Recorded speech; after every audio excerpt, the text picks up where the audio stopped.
Welcome back to PR After Hours. I'm your host, Alex Greenwood, bringing you your weekly cocktail of PR and marketing tips that will help you and your business. Okay, while I whip up that virtual cocktail or mocktail for you, we have a few brief messages. Please stay tuned. I'll be right back with you.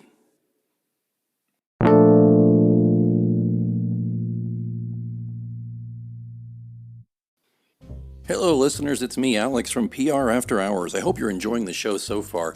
And I wanted to talk to you just for a moment about the way I get this show right into your earbuds every week. It's because I use Anchor FM. Now, I've told you previously that I've been podcasting since 2006, back when we used stone knives and bear skins and a couple of Dixie cups and string. Anchor FM has really streamlined this and made it simpler for people who don't know the first thing about setting up a podcast or don't have, time to learn all the pro tools and stuff, because it's all right here. First thing it's important to know is it's free. There are certain tools that will allow you to record and edit your podcast right from your phone or computer. Anchor will then distribute your podcast for you so it can be heard on Spotify, Apple Podcasts, and many more. That's huge. Distribution is a big pain in the butt, to be honest with you, so it's really great Anchor FM can do that for you, and you're not paying hosting fees. That adds up every month. It's everything you need to make a podcast all in one place, so download the free Anchor app or go to Anchor FM to get started, and be sure to join me in the virtual cocktail lounge on PR After Hours.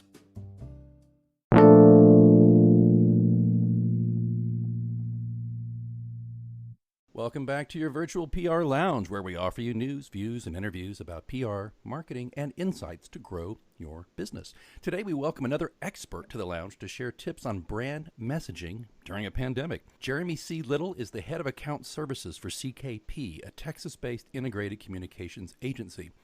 Jeremy has more than a decade of experience in strategic communications, including public relations, social media marketing, public policy advocacy, and communications management consulting.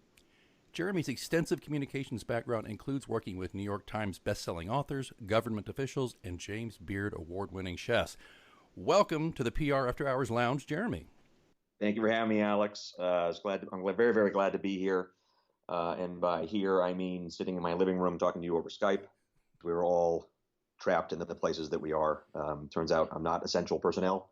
But we work like this a lot of the time anyways, so it's things are as normal as they could be. Have you seen any kind of shift in just in general, before we get started on brand messaging, any general shift in how your clients are interacting with you or how they're feeling about things? They're used to working with us as a remote agency a lot of the time. It's difficult that we can't have in-person meetings. Certainly creates challenges around making those client connections and maintaining those connections, but they're used to hearing us on the phone so often anyways. Mostly it's just trying to make sure that the backgrounds of our houses aren't all messy on the occasions where we wind up in a Zoom meeting. Right. I do recommend that nobody do it in their bedroom, which seems to happen more often than it should. Nobody needs to know that you don't make your bed or what your PJ bottoms look like. But we're trying to maintain the greatest sense of normalcy for us, for our own staff, that we possibly can. And luckily we live in an age, or maybe we're unfortunate, I don't know, depends on your perspective, where connectivity is so pervasive, and there are so many different excellent tools that we can use to remain in contact when we're being forced apart like this. But it does shine a light on the fact that we are all going through some challenges here, and it's of challenges that we wish to speak to you about today, in particular brand messaging. And as you've said in an article you published, in a world cowed by a worldwide pandemic, there's a whole set of challenges that none of us have ever faced. Wondering, you give us a little background on that, and then maybe we can get into some tips you may have for our listeners. Absolutely. Like you said, we really have not faced anything quite like this. There are some parallels. You think back to after 9/11 and the way that television advertising, for example, changed considerably. It was a lot of shift to community messaging.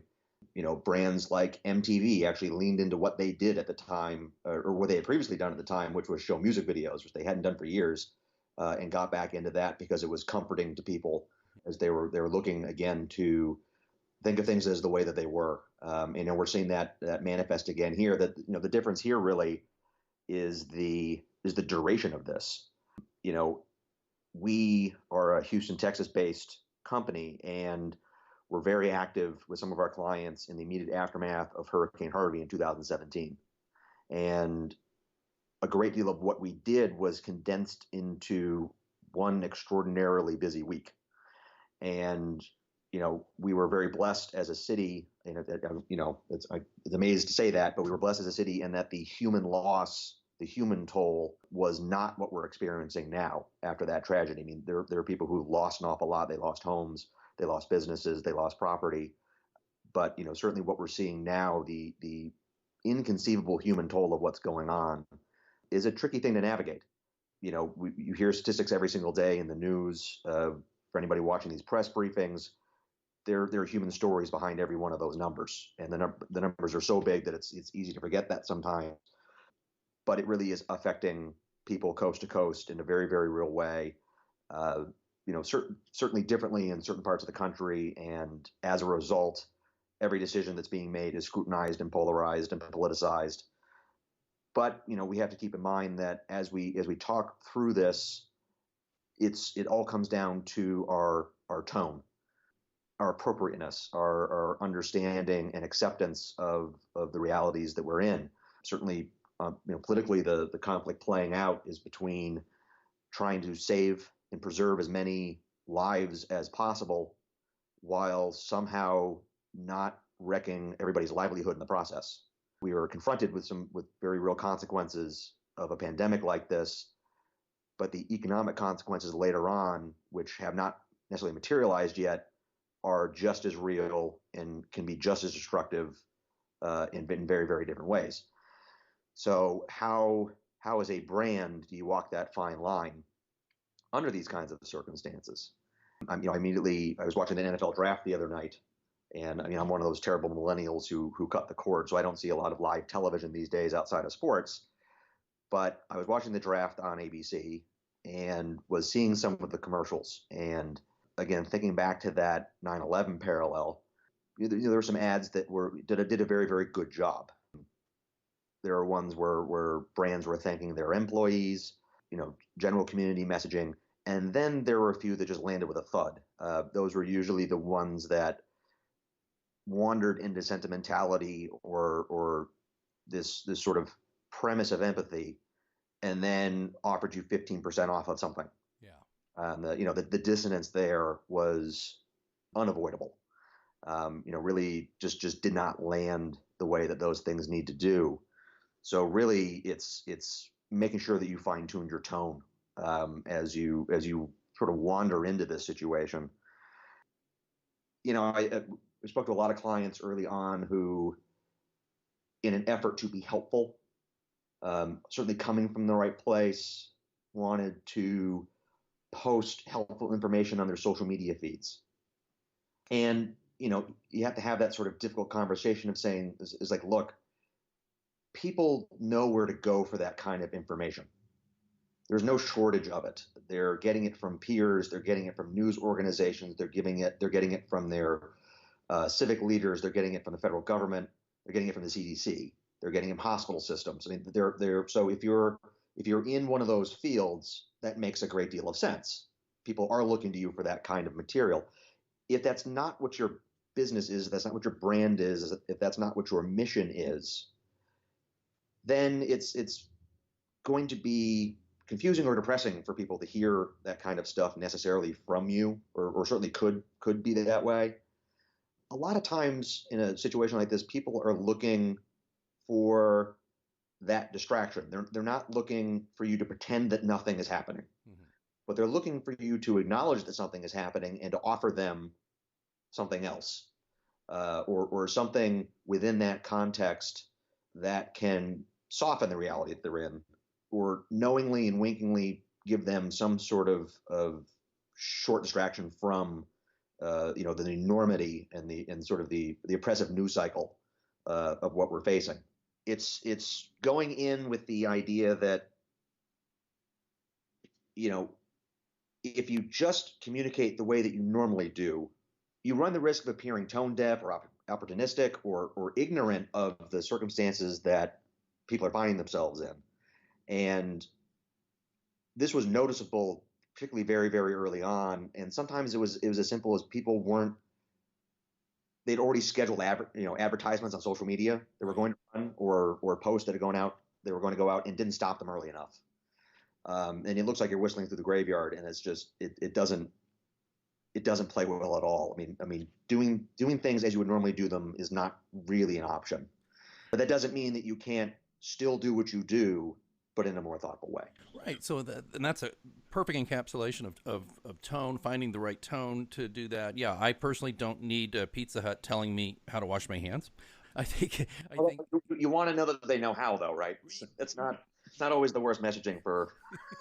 Okay, all right, Jerry. They're good at washing their hands. You got me there, but your point is well taken. So that leads into another point you have: feed the beast, right? So what kind of messages and content are we supposed to put out there? You kind of touched on a little bit about MTV. I love that example. It truly was a comfort. I have this example too. My career started in Oklahoma City, the Oklahoma terrorist attack. I was at the medical center after the bombing of the federal building, and I can remember working 18-hour days, and all I wanted to do when I got home was definitely not watch news coverage about it. What I wanted to watch was Star Trek Deep Space Nine, just something where I could totally escape and have that part of my brain interacted with, rather than the constant fight or flight feeling of, oh my gosh, we're in a crisis. Yeah. People are looking for anything. And we in this crisis have the added component that we're all trapped indoors. I mentioned 9/11 earlier, and I was a news addict. I'm dating myself here. That was the first Tuesday of my freshman year of college, and it was all consuming. So trying to find some sort of outlet. There was no Facebook at the time. There was no YouTube. These aren't things that existed.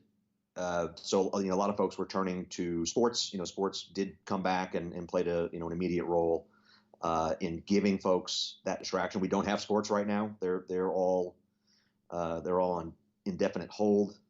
So what can you do? And the thing to really keep in mind here is nobody can do enough. The internet, which it exists in a way today that it didn't 20 years ago or even 10 years ago, is a bottomless pit of need. There are people who are out there. Some of them are angry. Many of them are frightened, understandably. But they're all looking for, many of them are looking for some sort of connection and interaction and exchange with other folks.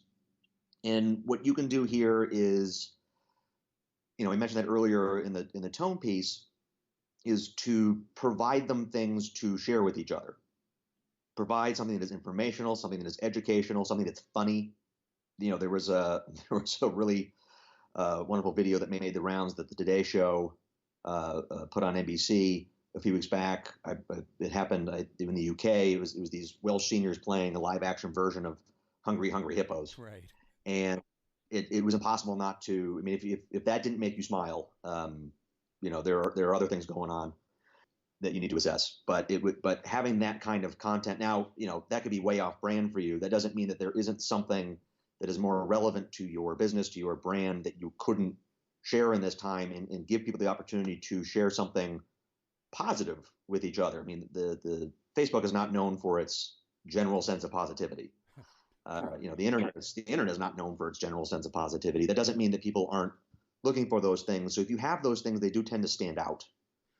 Right. And it can be done without being condescending or cloying, or it can be done in a real genuine effort to provide something for somebody to share with a friend that they know is going to make them momentarily happy. And and you can't really do enough of that. And I'm not saying that you need to post 10 times a day.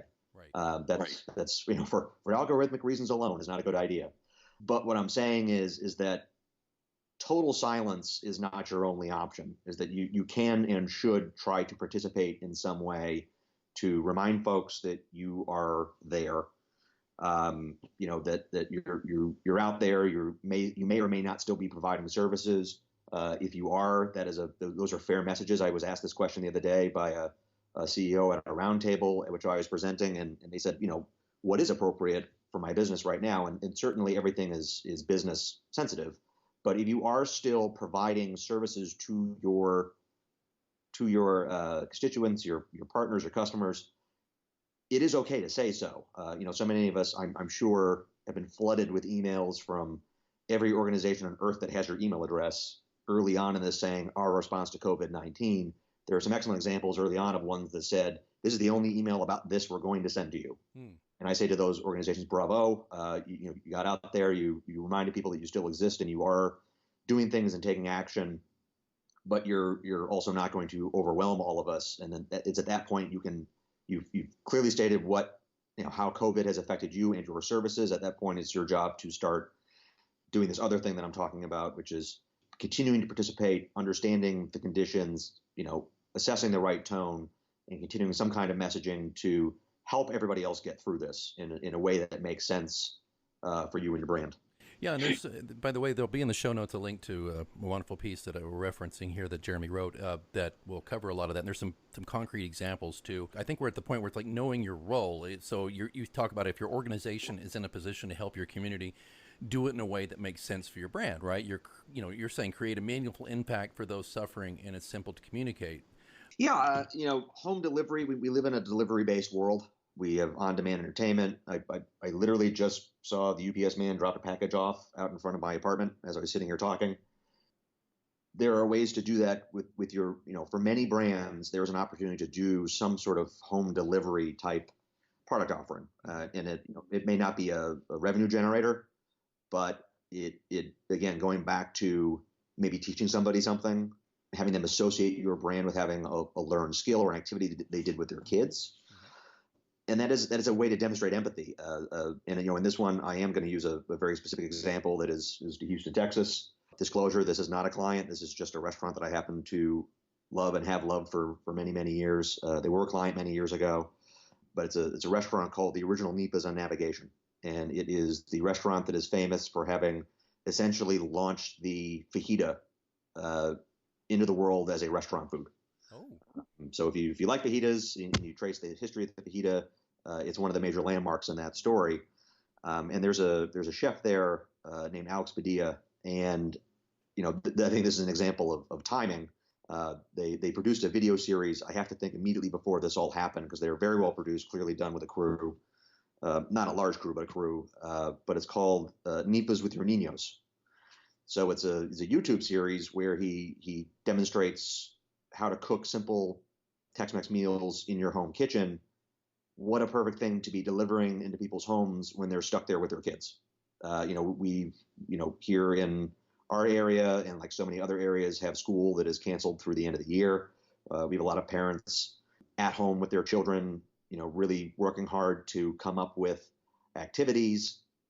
And you have this example of something that is purely on brand that provides it does every one of those things we just discussed. It is the right tone. It is very much on brand. It is something that is shareable. It is something that is positive. It is something that is educational, and it's something that's practically useful, and certainly reinforces what that brand does in a certainly a very, very positive way. And fortunately, the chef is also just a super guy, and that comes across in the video, which helps. But it's going to be a memorable thing that you could do with your kids, and you'll always associate it with that brand. And maybe we'll patronize them after this all ends. But that's a really an excellent example of how you take a brand and drop it in people's inboxes. Yeah, I was talking on a previous show with another expert about this, about how what you do now, positive or negative, could be seared into the minds of consumers and customers for decades.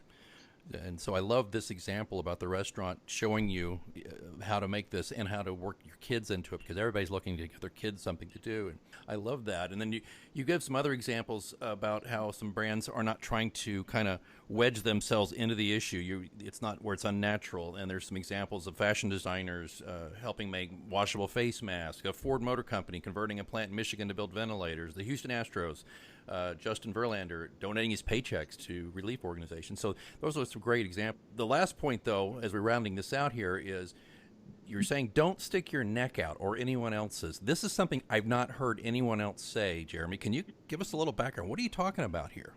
Yeah, this goes back to the very beginning of this when I was talking about sort of the real human toll of all of this.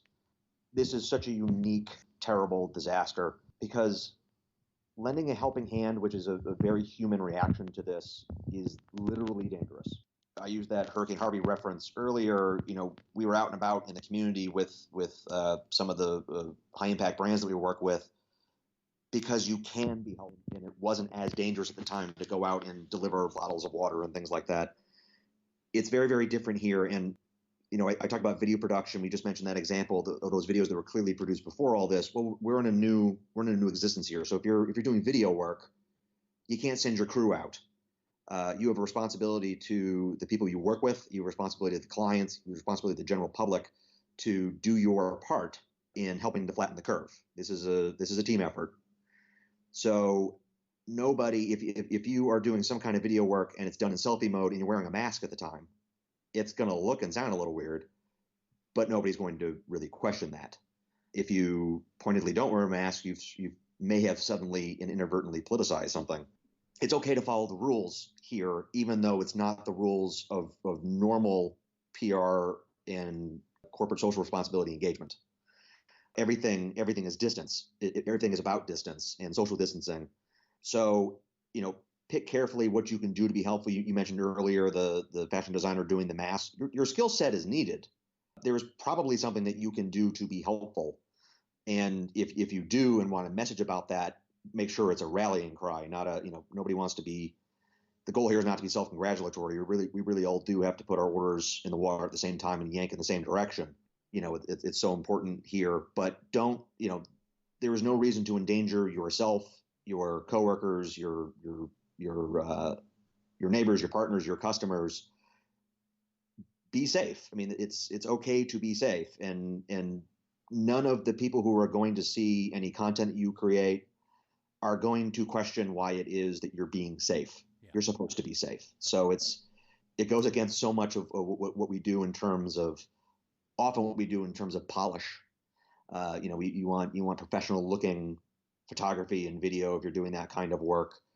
You want to be often very hands-on when you're doing community type outreach, but it's a new set of rules, and that's okay. It's we are all in this together. We should all be playing by those rules.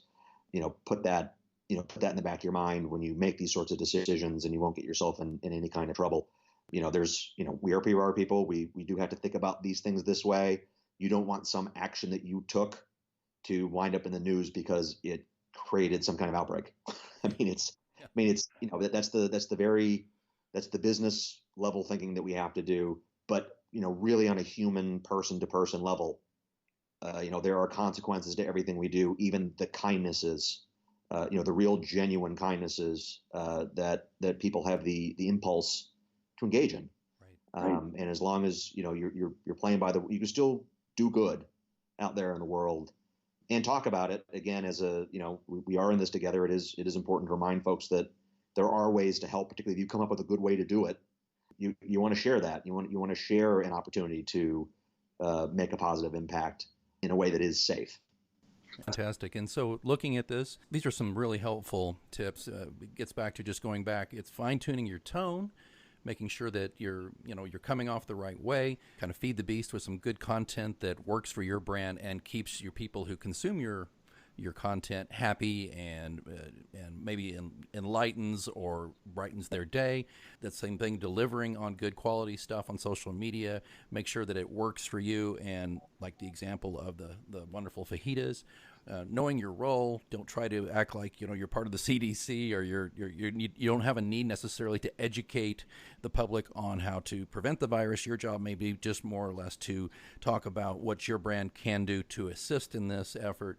And of course, I love this point here, Jeremy. Again, don't stick your neck out or anyone else's to try to capture these wonderful bits of content. It's not worth it. It's more important to be part of the solution and not create more problems. I love this, Jeremy. If there's any one last thing, I'll put you on the spot here. If there's any one last tip you have for brands going forward, it doesn't even have to be necessarily about what we just discussed, but is there one thing that you're seeing now that you're just like, I would like to get this across to particularly small businesses?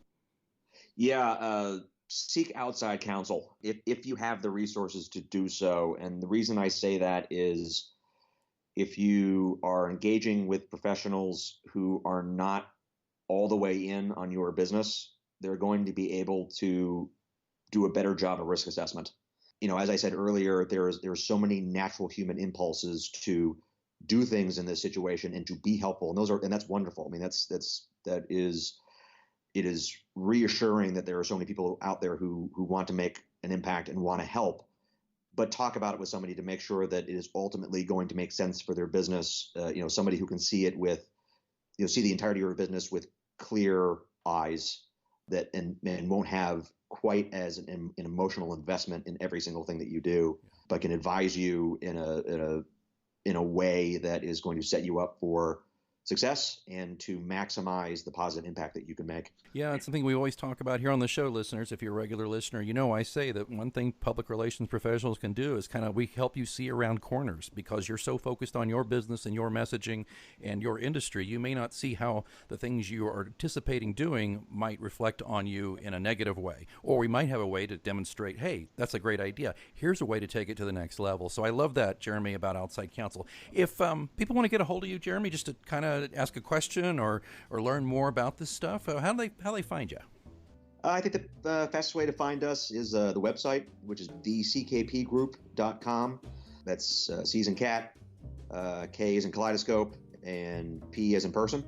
I'm also very easy. I can't believe those are crazy words. I'm also easily findable on LinkedIn, Jeremy, and then little like small. I'm happy to have a conversation with anybody who needs to have one. I know these are very, very difficult and uncertain times, and we're all hoping that we're going to see that light at the end of the tunnel pretty soon.